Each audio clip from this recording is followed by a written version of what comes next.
شبان المعظم قمری سال کا 8واں مہینہ ہے۔ اس ماہ مقدس کے فضائل پیغمبر اسلام حضرت محمد صلی اللہ علیہ وآلہ وسلم نے بڑے دلکش انداز میں بیان فرمائے ہیں۔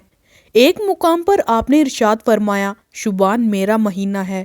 اس حدیث مبارکہ سے ماہ شبان کی فضیلت کا اندازہ بخوبی لگایا جا سکتا ہے کہ رسول اللہ صلی اللہ علیہ وآلہ وسلم نے اس مہینے کو اپنا مہینہ قرار دیا ہے۔ جس مہینے کو اللہ کے رسول نے اپنا مہینہ فرما دیا، اس کی عظمت اور شان کا کیا ہی ٹھکانہ ہوگا۔ اسی طرح ایک اور مقام پر ارشاد فرمایا، شبان میرا مہینہ ہے اور رمضان اللہ کا مہینہ ہے۔ حضرت ذوالنون مصری رحمت اللہ علیہ نے ایک جگہ لکھا ہے کہ رجب بیج بونے کا مہینہ ہے، شبان آبیاری، جبکہ رمضان اس کا پھل کھانے کا مہینہ ہے۔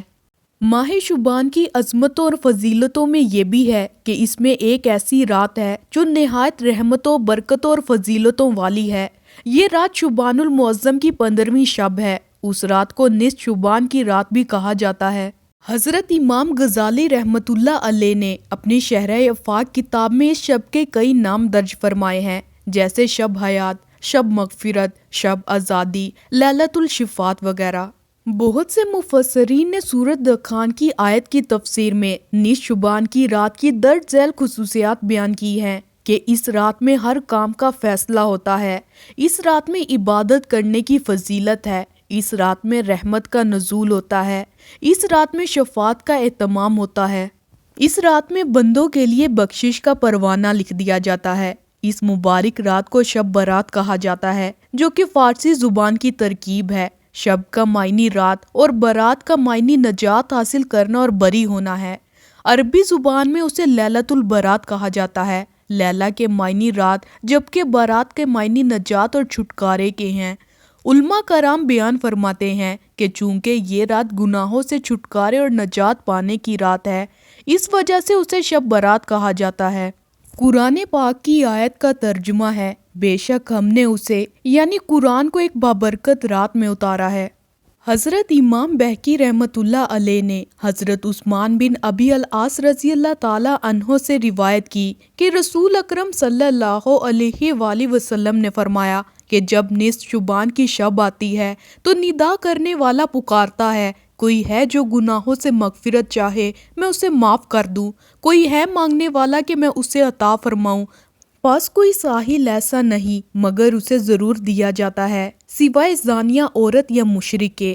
حضرت امام ابن ماجہ نے حضرت سیدنا علی المرتضیٰ سے روایت کیا ہے کہ حضرت محمد مصطفیٰ صلی اللہ علیہ وآلہ وسلم نے فرمایا کہ جب شبان کی 15ویں رات ہو تو رات کو قیام کرو اور دن میں روزہ رکھو، کیونکہ اللہ تعالیٰ اس رات سورج غروب ہوتے ہی آسمان دنیا کی طرف متوجہ ہو جاتا ہے اور فرماتا ہے کہ کون مجھ سے مغفرت طلب کرنا چاہتا ہے کہ میں اس کی مغفرت کروں، کون مجھ سے رزق طلب کرتا ہے کہ میں اسے رزق دوں، کون بتلائے مصیبت ہے کہ میں اسے عافیت دوں۔ اسی طرح صبح تک ارشاد ہوتا رہتا ہے۔ حضرت ابو بکر صدیق رضی اللہ تعالی عنہ سے روایت ہے کہ رسول اکرم صلی اللہ علیہ وآلہ وسلم نے فرمایا کہ نصف شبان کی رات رحمت خداوندی آسمان دنیا پر نازل ہوتی ہے، پس ہر شخص کو بخش دیا جاتا ہے سوائے مشرک کے یا جس کے دل میں کینہ ہو۔ حضرت ام المومنین حضرت عائشہ صدیقہ رضی اللہ تعالی عنہا فرماتی ہیں، میں نے ایک رات سرور کائنات کو نہ دیکھا تو بقیع پاک میں مجھے مل گئے۔ آپ نے مجھ سے فرمایا، کیا تمہیں اس بات کا ڈر تھا کہ اللہ اور اس کا رسول تمہاری حق تلفی کریں گے؟ میں نے عرض کیا، یا رسول اللہ، میں نے خیال کیا تھا کہ شاید آپ ازواج مطہرات میں سے کسی کے پاس تشریف لے گئے ہوں گے۔ تو رسول اللہ نے فرمایا، بے شک اللہ تعالیٰ شبان کی 15ویں رات آسمان دنیا پر تجلی فرماتا ہے، پس بنی کلب کی بکریوں کے بالوں سے بھی زیادہ گنہگاروں کو بخش دیتا ہے۔ اس رات میں صلاۃ تسبیح پڑھنے کا اہتمام کیا جا سکتا ہے۔ جن لوگوں کی فرض نمازیں قضا ہیں وہ نفل نماز کی جگہ قضائے عمری ادا کرنے کو ترجیح دیں اور اللہ سے اپنے گناہوں کی معافی مانگیں۔ لیکن کچھ ایسے بھی لوگ ہیں جن کی شب برات میں اس خاص رات میں بھی مغفرت نہیں ہوتی۔ ایسے لوگ مغفرت اور معافی سے محروم رہتے ہیں۔